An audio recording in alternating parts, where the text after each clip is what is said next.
Assalamualaikum warahmatullahi wabarakatuh. What's up everyone? How's life? Still boring or become exciting? Whatever it is, I wish you always in healthy and happy condition. In this episode, we will talk about pakai bahasa Indonesia aja lah ya.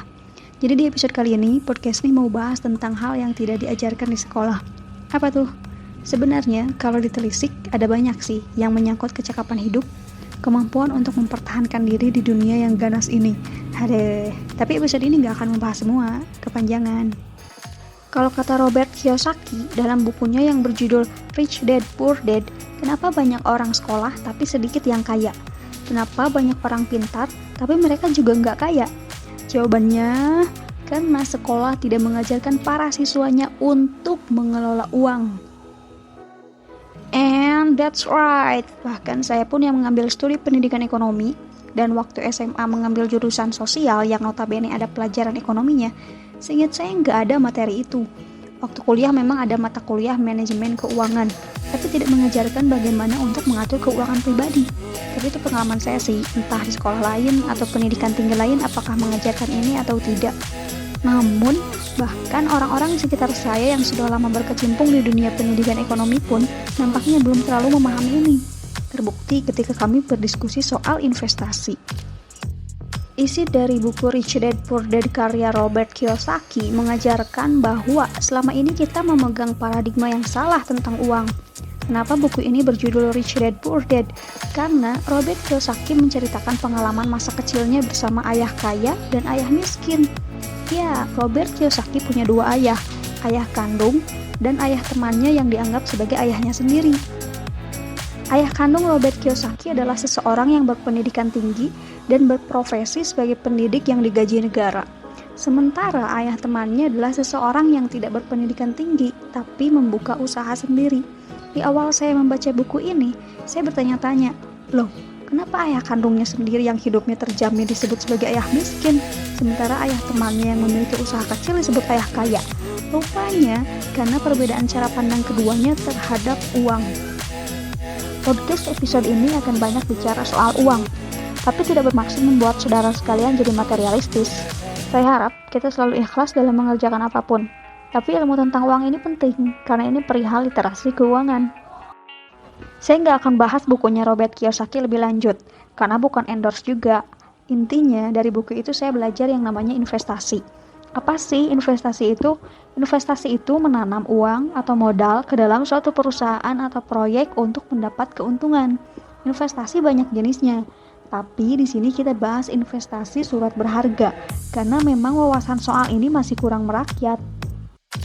Pembahasan kita mulai berat nih, jadi saya harap pendengar sekalian mulai fokus, karena ini mengandung ilmu, mudah-mudahan bisa dipahami dengan baik. Surat berharga itu ada berbagai macam, ada saham, ada obligasi, ada SBI atau sertifikat Bank Indonesia, dan masih banyak lagi. Saham itu surat penyertaan modal. Keuntungan dari memiliki saham adalah ketika perusahaan memperoleh laba, kita mendapatkan keuntungan yang dinamakan dividen. Terus, kalau saham itu kita jual lagi ke orang lain dengan harga jual lebih tinggi dari harga beli, keuntungannya disebut capital gain. Tapi, kalau harga jualnya lebih rendah dari harga beli, itu disebutnya capital loss. Selain itu, kalau kita punya saham suatu perusahaan, apalagi jumlahnya lumayan, maka kita punya hak suara dalam RUPS atau Rapat Umum Pemegang Saham. Yang artinya, kita bisa ikut menentukan kebijakan perusahaan, tapi tergantung berapa persen saham yang kita miliki. Lebih banyak, maka suara kita lebih berpengaruh. Kalau obligasi adalah surat utang, keuntungannya adalah bunga. Pemilik obligasi tidak punya hak suara, akan tetapi pembayaran keuntungannya diutamakan. Misalkan, perusahaan A bulan ini mendapat laba, maka yang didahulukan adalah pembayaran bunga obligasi. Kalau masih ada sisa, baru dibagikan sebagai dividen kepada para pemilik saham. Jadi di antara keduanya ada plus minusnya, tapi sebenarnya saham dan obligasi pun ada jenis-jenisnya lagi. Tapi intinya gitulah secara umumnya. Selain saham dan obligasi, ada juga reksadana. Kalau reksadana adalah kumpulan surat berharga yang dikelola oleh manajer investasi. Jadi, buat yang mau investasi tapi nggak mau ribet atau masih pemula, reksadana bisa jadi pilihan. Terus gimana kalau kita mau investasi surat berharga? Indonesia punya Bursa Efek Indonesia. Di situ tempat jual beli surat berharga. Tapi sekarang kan segalanya serba online, lebih mempermudah kita, meskipun kita juga tetap harus berhati-hati terhadap segala macam penipuan. Makanya, ilmu tentang investasi atau uang ini penting. Jangan mudah percaya pada pihak yang mengiming-imingi hadiah besar dalam waktu cepat dengan penyerahan modal yang kecil. Karena dalam investasi ada ajaran high risk, high return. Kalau kita ingin dapat keuntungan tinggi, risikonya juga tinggi. Dan gak mungkin kita menyertakan modal 10 juta, tapi ingin dapat 1 miliar dalam seminggu atau sebulan misalkan. Sekarang ini banyak aplikasi yang menyediakan jasa untuk kita bisa investasi. Tapi kalau kita memutuskan untuk berinvestasi lewat aplikasi, jangan malas cari tahu soal aplikasi tersebut. Cari dulu apakah aplikasi tersebut sudah terdaftar di OJK atau Otoritas Jasa Keuangan. Sebelum memutuskan untuk berinvestasi, ada baiknya kita tahu apa sih tujuan kita investasi. Ada investasi, ada trading. Wah, apalagi tuh? Trading itu kalau secara bahasa artinya perdagangan.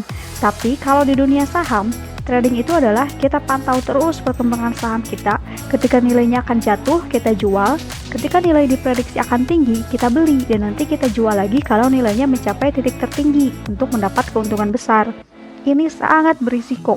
Karena kalau tepat, kita akan dapat keuntungan yang sangat besar. Kalau tidak tepat, ruginya juga habis-habisan. Tapi, siapa juga yang tahu kapan harga saham akan naik atau turun? Bahkan seorang Warren Buffett yang terkenal ahli investasi pun mengakui dia belajar dari Benjamin Graham yang menulis buku The Intelligent Investor. Saya sudah baca bukunya, dan ternyata memang untuk yang tidak suka mengambil risiko dan lebih suka cara aman, strategi investasi yang disarankan adalah strategi DCA atau Dollar Cost Averaging.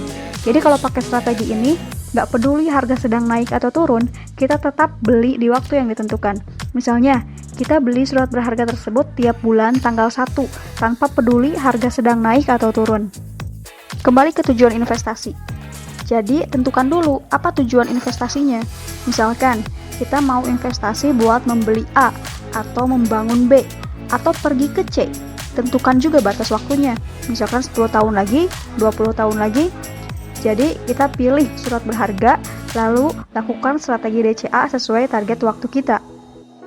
Kalau gitu berarti kayak nabung dong? Iya, bedanya kalau investasi yang saya rasakan adalah tingkat pengembaliannya cenderung lebih tinggi daripada kita nabung di bank. Meskipun risikonya juga tinggi, prinsip yang tadi, high risk, high return. Gimana? Udah ada gambaran soal investasi? Saya sendiri udah mulai investasi sejak 2019. Memilih salah satu aplikasi dan alhamdulillah masih berjalan sampai sekarang. Experience is the best teacher. Pengalaman adalah guru terbaik. Belajar dari pengalaman sambil baca-baca buku juga. Lumayan lah berkontribusi dalam pemahaman investasi ini. Jadi kalau dapat uang, bertindaklah jadi orang kaya. Jangan sok kaya. Orang yang sok kaya akan membelanjakan uangnya untuk terlihat kaya. Beli itu ini, bawah sampai atas branded. Orang kaya nggak harus terlihat kaya. Lihat aja orang-orang terkaya di dunia. Pakaiannya sederhana kok. Bahkan di antaranya ada yang suka naik transportasi umum. Bahkan makan di warung-warung. Jadi, ayo, mulai bijak. Melek keuangan. Abis dengerin podcast ini, mulai ubah kebiasaannya ya. Jangan hanya gunakan uang untuk konsumsi, tapi gunakan juga untuk memberi alias infak atau sedekah dan untuk investasi. Jadi ingat dan terapkan itu ya. Gunakan uang untuk 3 hal.